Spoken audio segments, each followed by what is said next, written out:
Add करना चाहूंगा कि दुनिया में किसी मजहब के अंदर फोर्स कन्वर्जन नहीं होती, या या फिर उस मजहब के मुताबिक वो जायज नहीं होती।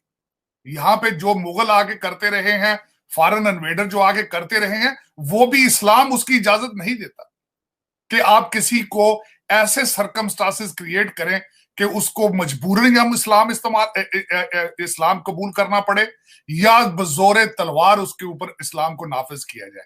दिस इज मैंने इस्लामिक लॉ को पढ़ा, इस्लाम एज ए रिलीजन पढ़ा है। दिस इज नॉट, इस्लाम इसकी इजाजत नहीं देता। और दूसरा, मैं गारंटी कर देता हूं, ये जो मौलवी हजरात जो वो हमारे हिंदू भाइयों के पीछे पड़े हैं सिंध में, मैं उन्हें अफसोस के साथ ये कहूंगा, मैं उन्हें मुसलमान का मानने से इनकार करूंगा। उसकी वजह यह है कि वो भी हमारे हर, जिस तरह दूसरा को पाकिस्तानी है उस तरह पाकिस्तानी है, उनके राइट्स हैं। और मैं हमेशा ये कहता हूं चीमा साहब कि इंसान पहले पैदा इंसान होता है, मुसलमान या हिंदू वो बाद में बनता है। और तीसरा जो मैं आखिरी चीज ऐड करना चाहूंगा, बल्कि 2 पॉइंट और ऐड करना चाहूंगा, Islam is a foreign religion to Pakistan, India, Indo Pakistan. इनको अभी तक इस्लाम की पूरी समझ ही नहीं आई। इस्लाम के ये फिलॉसफी को समझने की बजाय उसके रिचुअल्स पे जोर ज्यादा है।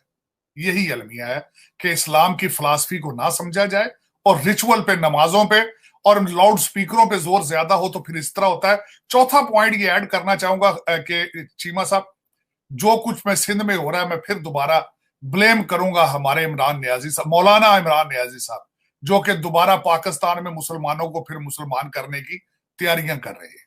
जो कहते हैं ये सियासत नहीं जिहाद है, हर घर में जाके इनको बताओ ला इलाहा इल्लल्लाह का मतलब क्या है।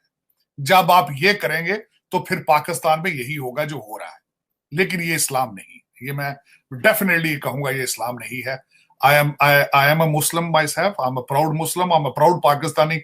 But both चीजें, ना मेरा मजहब इसकी इजाजत देता है, ना पाकिस्तान का कॉन्स्टिट्यूशन इजाजत देता है। और दूसरा ये है चीमा साहब, जब पाकिस्तान में पाकिस्तानी सेफ नहीं है तो आप माइनॉरिटीज की बात क्या करेंगे? जब पाकिस्तान में पाकिस्तानी सेफ नहीं है, बताएं सेफ्टी वाले हालात हैं। खतीजा हिंदू थोड़ी थी जो फैसलाबाद में जो कुछ हुआ, जो फैसलाबाद का वाकया है, वो हिंदू तो नहीं थी बच्ची, वो तो मुसलमान थी, जिसको मार के उसके बाल काटे गए, उसको उससे जूते चटाते रहे। और जो कुछ हो रहा है पाकिस्तान में, ये वो वहां तो फिर मैंने शायद आपके सेगमेंट में ये कहा था कि हमारे मुल्क का नाम है इस्लामी जमहूरिया पाकिस्तान, और हम इन तीनों अल्फाज के कंट्राडिक्टरी हुए।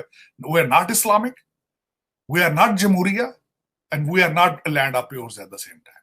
अफसोस के साथ यही मेरा अलमिया है। और that is may one of the reason कि मैं I am here in sitting in Washington DC in US, because I was rejected by the system. I was rejected by the ruling elite and the feudal system.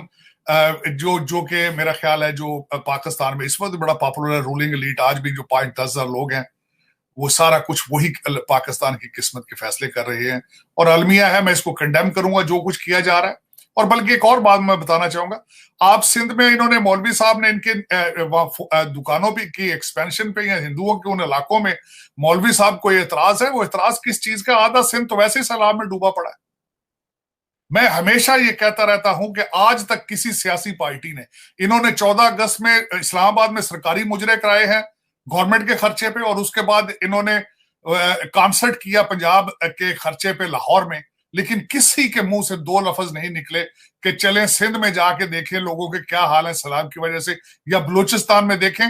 Balochistan में इस वक्त 250 के करीब अमवात हो चुकी हैं और 22,000 घर गिर चुके हैं बलूचिस्तान में। लेकिन अफसोस वाली बात है कि यहाँ पे जो हमारे पंजाबी ये जो भाई हैं, ये जो लाहौर से इस्लामाबाद वाले लोग हैं, ये जो डाकू लुटेरे जो सारे बैठे हैं इस एरिए में, जो पाकिस्तान के फैसले करते हैं, उनके माथे पे बली कोई नहीं है। और इसी वजह से खुदा के देखें, ऐसा मुल्क है, बारिश ना हो तो अजाब और बारिश हो तो फिर अजाब।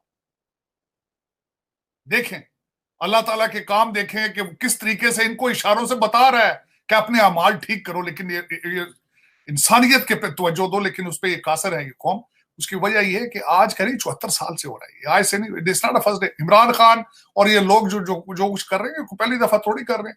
इन्होंने फातिमा जिन्ना को भी कहा था ये इंडियन एजेंट है, ये गद्दार है, ये सारा कुछ। और ये कोई पहली दफा नहीं हुआ है इनको, लेकिन अफसोस है ये सीखते कुछ नहीं है।